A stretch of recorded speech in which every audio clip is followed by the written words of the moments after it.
Kalau dalam kitab Tanqihul Qaul disebutkan as-salah alamul iman.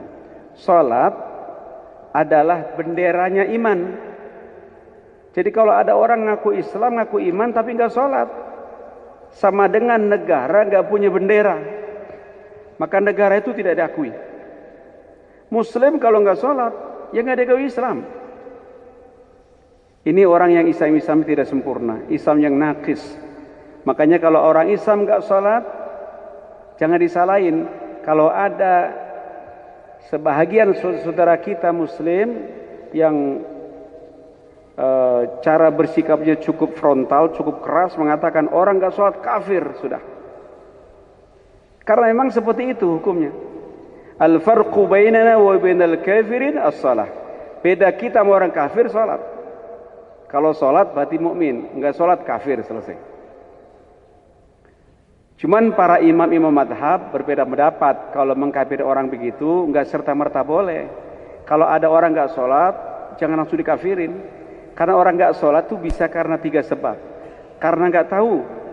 Kalau orang nggak tahu wajibnya sholat, dia nggak sholat. Karena nggak tahu sholat itu wajib. Kalau dia nggak sholat, berarti belum kafir. Karena nggak tahu. Cuman ada nggak orang di Bogor kagak tahu kalau suatu kagak wajib? Pasti tahu. Nah kalau dia nggak sholat, berarti dia nantang kewajiban sholat. Nah kalau dia nggak sholatnya karena nantang kewajiban sholat, hukumnya kafir. Kalau nantang. Jadi pertama karena nggak tahu, orang bisa nggak sholat. Kedua karena menantang sholat, kafir sudah kalau menantang. Buat saya tidak ada sholat-sholatan, titik segede kelapa. Ini kalau orang ngomong begitu, kafir sudah. Tapi yang model ketiga, orang nggak sholat karena malas. Ini yang rada banyak romanya mah. Nggak sholat karena malas. Kalau orang nggak sholat karena malas, nah ini namanya fasik. Orang fasik. Bagaimana kalau dia mati? Kalau ada orang mati nggak sholat, Islam tapi nggak sholat. Kalau pakai prinsip yang pertama yang keras mengatakan, ya sudah nggak usah sholatin, mau kagak sembahyang, giliran mati suruh sembahyangin. Enak di dia, kagak enak di kita. Kalau orang nggak sholat, mati nggak usah disolatin.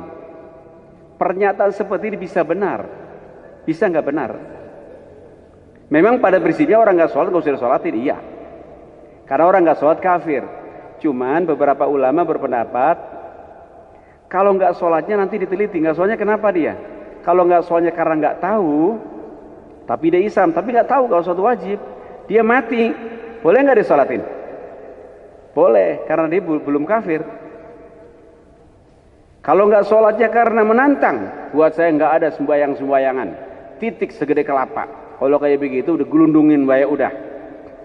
Gak usah pakai disolatin orang begitu, karena dia menantang kewajiban sholat. Ini kafir ini. Tapi kalau dia nggak sholat, kenapa nggak sholat bang? Saya belum punya waktu katanya. Padahal waktu 24 jam.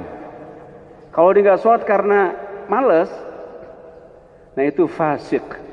Fasik itu orang yang beriman tapi pendosa besar. Orang kayak begini boleh nggak disolatin? Disolatin hanya untuk menggugurkan kewajiban fardu kifayah. Asal sudah ada satu orang nyolatin sudah cukup. Dan secara umum kita juga punya hati sama lah masyarakat. Kalau ada orang meninggal disolatin, yang nyolatin banyak biasanya karena yang hidupnya ibadah dia, jenazah. Betul-betul. Kalau orang hidupnya nggak ibadah, kayaknya yang nyolatin juga nggak banyak. Lihat ulama meninggal, luar biasa, berdujun orang berangkat. Tapi kalau orang-orang yang nggak sholat, yang nggak perhatian dengan agama, mati juga malah orang nyukuri rumahnya mah. Ini masalahnya. Nah supaya akidah kita kuat, mulai hari ini kita akan kaji tentang sya'bul iman, cabang keimanan.